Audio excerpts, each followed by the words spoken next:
Search for Yuzu in your Google Play Store.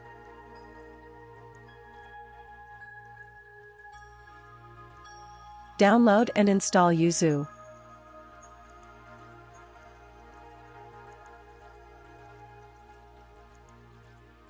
Open up Chrome and go to ultraoms.com. Click on Keys in the menu.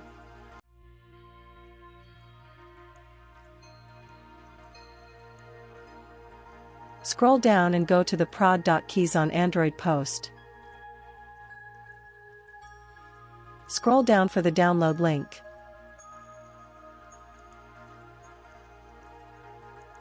Click on Download Prod Keys.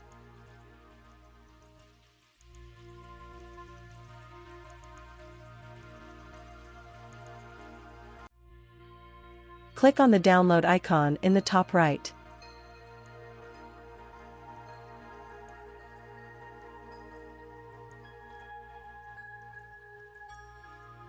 Open up the Yuzu app. Go to Settings and scroll down.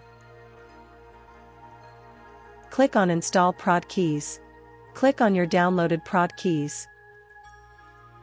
That's all you need to do.